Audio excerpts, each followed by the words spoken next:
Ukraine में कड़ाके की सर्दी बस आने को है और ऐसे में रूस ने यूक्रेन पर जवाबी हमले और तेज कर दिए हैं। हालांकि अमेरिका ने यूक्रेन को अटैकमस मिसाइलें तो दी हैं, जिनके दम पर अब यूक्रेनी सेना फ्रंटलाइन पर रूस के भीतर कई बड़े हमले कर रही है। और इस मिसाइल की सप्लाई को लेकर रूस ने अमेरिका को चेतावनी दी थी कि इस मिसाइल से जंग के मैदान में हालात नहीं बदलेंगे, बल्कि यूक्रेन का दर्द और बढ़ेगा। लेकिन अब यह मामला और आगे निकल गया है।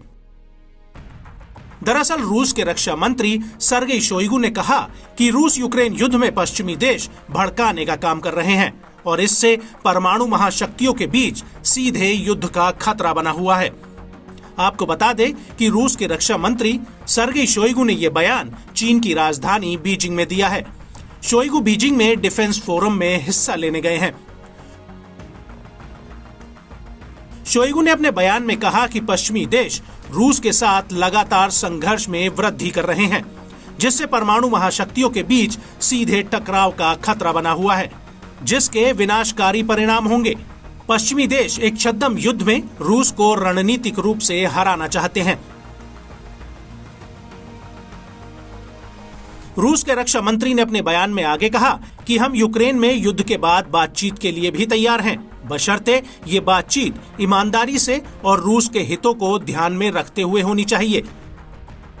शोइगु ने कहा कि अगर ये बातचीत ईमानदार, निष्पक्ष और अनुबंध करने वाले पक्षों के आपसी सम्मान पर आधारित है, तो रूस किसी भी सुरक्षा मुद्दे पर चर्चा और समाधान के लिए तैयार है।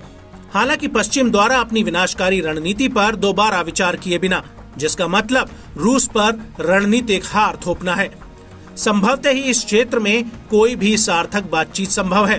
हालांकि यदि जरूरी परिस्थितियां बनाई जाती हैं, तो हम यथार्थवादी आधारों पर राजनीतिक चर्चा के लिए तैयार हैं। यूक्रेन संकट के बाद संघर्ष समाधान पर और आगे सह अस्तित्व के मापदंडों पर हम समग्र रूप से पश्चिम के साथ चर्चा के लिए तैयार हैं।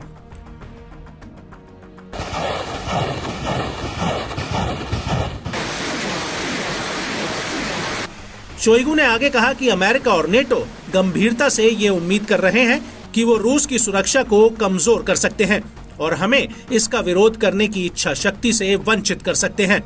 हालांकि विशेष सैन्य अभियान में हालातों ने ये साबित कर दिया है कि इस तरह की किसी भी योजना का कोई भी भविष्य नहीं है।